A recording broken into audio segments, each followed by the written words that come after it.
What's going on, folks? It's Colion Noir. This is Seeing Live, joining you live from SHOT Show 2017. And joining me today is Mr. AR500 himself, Thomas. How you doing, Colion? Thanks Doing for having pretty us. good. How are you? Doing well, thank you. Absolutely. So, body armor. For a lot of people, that's almost a foreign concept when you think about it outside of anything dealing with civilians or just regular people. So is it safe to assume that the vast majority of your sales go to law enforcement or only law enforcement? Actually, that's incorrect. We've actually spent a lot of time trying to go and educate people that it's not just law enforcement or military that can own body armor. In fact, any responsible, law-abiding citizen can own it to protect themselves or the ones they care about. Awesome. Yeah, I get that quite a bit. I get people who are like, you have body armor? Isn't that illegal? Like, where do you think that notion came from? Unfortunately, I had to go with probably either the media or the movies nowadays. Unfortunately, anytime you go and see body armor in the news or in movies, it's only worn on law enforcement or only worn on the military. So, so now, with that being said, the effectiveness when it comes to body armor, how feasible is it? I mean, does it make you impervious? Does it make you unstoppable? I mean, what's inherently the concept when we start talking about civilians or just anybody in general wearing body armor? Unfortunately, like I said before, it's just when people think body armor, they think you put it on and all of a sudden you're Iron Man. You can stop whatever you want to and you're indestructible. Body armor is actually made for you to go and help survive should you take a round. It's more bullet resistant than bulletproof. More bulletproof. Exactly. Because I'm going to say it's safe to assume after a certain period of time, like I can't just take somebody, I'm not going to say somebody, how about to take the person out of body armor? Let's say I put up a plane carrier or something and just start tagging it. Inevitably, some rounds are going to get through. Eventually, yes. Yeah. There are ratings for body armor. Okay. Body armor currently is only rated for 6 rounds. Okay. So if you find body armor that goes above and beyond that, great. But body armor should at minimum perform 6 rounds. 6 rounds. Now, when you say perform at 6 rounds, are we talking same spot every single time, or does the entire integrity of the actual body armor become compromised after a certain period? You get what I'm saying? So if I were to shoot here, if I were to shoot at, say, the top of the armor and the bottom and the left, the right, is it something that needs to be very pinpoint and accurate on the same spot every single time, or? The spacing of hard body armor is at least 2 inches apart from each other on steel. So they do go ahead and give you that kind of variation. I mean, in theory, if you were going against somebody that was able to go ahead and tag you again and again and again in the exact same location, you're the luckiest shooter in the world, the most accurate shooter in the world. Right. Okay. So now let's talk about the different types of body armor that's out there. Okay. Because, I mean, it can get long and expansive and quite confusing to a certain degree. Yes. So just walk me through it. Do body armor 101. All right. So when you're going to go ahead and break body armor down, there's either rifle-rated body armor or pistol-rated body armor. Okay. Let's start with pistol-rated body armor because that's the most common threat people deal with nowadays. There's level 2 and level 3A. Level 2 is rated to a 9mm or a 45. Is there a certain distance or? They do all their testing at, I believe, for level 3A at 50 feet. 50 feet? Okay. Yeah. Okay. For level 3A, they do up to a 44 mag of 357 SIG, so a little bit higher caliber rating there. Okay. So is there going to be a noticeable difference in terms of the way it wears, the way it looks, or a certain weight in terms of the body armor that's rated for, let's say, you said, what was the entry level? Level 2. Level 2. Yes. So between the level 2 body armor and the level 3A body armor, what generally is the difference? What's the kind of the science behind it? The science behind it is with level 3A, you need either to go ahead and add more material to it, making it bulkier, but that's not a very popular option. Gotcha.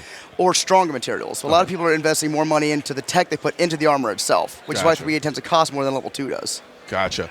Okay. And so now, with that being said, let's talk about plates. Okay. Right? So now, plates all around generally, right? Because they will stop handgun rounds. Yes. And then they're also rated to stop rifle rounds. Certain rifle rounds. Certain rifle rounds. Okay, so explain that to me. So level 3 is tested by the NRATV with a 7.62 round. Okay. 6 of those at 50.3 feet. Okay. The velocity of those particular rounds cannot exceed 2,780 feet per second or less. If you do exceed those with the 7.62, you do have the possibility that the round might go through, but that's never a guarantee. Gotcha. Now, like you said and you pointed out before, you're like, a lot of people have this misconception that you put on body armor and you're Iron Man. Yeah. If you don't want to get hit with the 7.62 round, even with right? Am I right? Very accurate. Yeah. So the other thing is, it's never going to feel comfortable, but you're going to be alive. You're not going to have a hole in your chest, which is going to hurt significantly more than taking a round to the armor will. Gotcha. Okay, so now at AR500, talk to me about you guys' philosophy. Because, a lot of people are, like I said, are unaware. You ask them where can I buy body armor, and they couldn't tell you. So that was obviously the first task we had to go and overcome, educating people that as a responsible, law-abiding citizen, you are able to own armor. Now, with the armor itself, it was just, we wanted to go ahead and give an affordable option to the population. There are companies out there that charge as much as they want to, and for a while there it worked for them because they were the only ones in the game. Gotcha. For instance, there are armor companies like us that have plates that start at $65 for a basic level 3 plate, which is rifle rated, which is almost unheard of right now. Wow. And because I know when I first started getting into body armor, and you were actually my point of contact with respect to that, initially in my mind, I expected something significantly more expensive. Good. Like I said, that was kind of the status quo at the time. Is you're going to go ahead and pay upwards of $700-800 per plate. You're going to go ahead and have armor that is only rated for level 3 hits, but at the same time you're losing mortgage payments to go ahead and get yourself body armor. Just you got to go ahead and choose. Do you want to eat this month, or do I want to go ahead and have some body armor? Right? Yeah, no, it's crazy. It's amazing watching the progression. It's like usually it's seen as a bad thing, but before body armor just used to be very exotic. Yes. The idea of body armor. Now, not so much. There's almost a normalcy to it that it's just more accessible, more in reach. And I blame you guys for that, essentially, in many ways. I'll accept that blame. I will accept that fully. It's one of the things that normally, like I said before, you see body armor, you hear body armor. It's just not, you're not going to go ahead and take a stroll down the street with body armor. Gotcha. That being said, it shouldn't be as taboo. Clearly. Okay, not a lot of people take strolls down the street with body armor, but it shouldn't be a taboo subject. Yeah. It should be something that everyone actively avoids talking about. Yeah. I think with two different sides of the same coin. You can have the sword and the shield, I guess, if you would call it. Yeah, it's passive protection. Exactly, exactly. And I think a lot of I actually like to explore with some of the stuff you guys make. I take some of the soft body armor. I put them in some of my bags. Because you never know, especially in places where I'm not allowed to carry a gun. I do it all the time. I have my bag. Well, not this one, but the bag that I actually carried in the airport. Especially when you factor in things like, for instance, what happened in Fort Lauderdale. Absolutely. I always have that bag on me because it's my carry-on.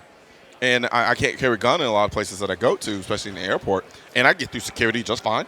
I rolled back through. I've never had any issues, but I have that soft body armor. And in the event that something were to happen, I could take my bag and almost use it as a shield. Would it work as effectively in that sense as well? Absolutely. We actually do make armor that's specifically designed for backpacks. Okay. It's designed so you can go ahead and carry it with you whenever you want. Whether or not you're traveling, day-to-day business, if you're going to work, if you're going to school, any places that are these, so-called gun-free zones are supposed to be safe, can be, always protected. Yeah. We want you to make sure that you actually have something to defend you should anything happen. Now, do you guys make anything that's more conducive to the everyday person, somebody who wants something that if they needed to is quick deploy? I don't know, whether it be plates or just soft body armor. Do you guys make or provide something of that nature? We do have multiple options. There is a carry that looks like a briefcase. You'll be able to go ahead and pretty much unzip it, flip it on, and snap the sides, and you're set to go. Set to go. Okay. Besides that, we also do have carriers that are just made so you can go and slip it on real quick, and also just buckle the sides, because if you have a full cummerbund to it, it's going to take longer to go and put it on. Yeah, got you. All right. Now, how feasible is it, and this is going to be my last question, to wear soft body armor? Like, are we at the point now, technology-wise, where I can throw on soft body armor and under, say, this T-shirt, and no one would notice? There is, actually. We actually have a concealed carry that's designed to be worn underneath T-shirts or polos or light jackets and leave a very minimal imprint. So you will have the protection you need without announcing to the world that you're carrying protection with you. Awesome. I didn't know about that. I'm going to have to take a look at that. Absolutely. Yeah, call me Little Noir 50 Cent. All right. But no, thank you very much, Thomas. It's a pleasure always speaking with you, man. Absolutely. And I'm going to go surf the site now and figure out where I can get some of that body armor that I can wear every day underneath my little brother's T-shirt. Looking forward to it. Yeah, man. Appreciate it. My pleasure. I'm Colion Noir. That was another episode of Seeing Live here at SHOT Show 2017. And we'll see you tomorrow.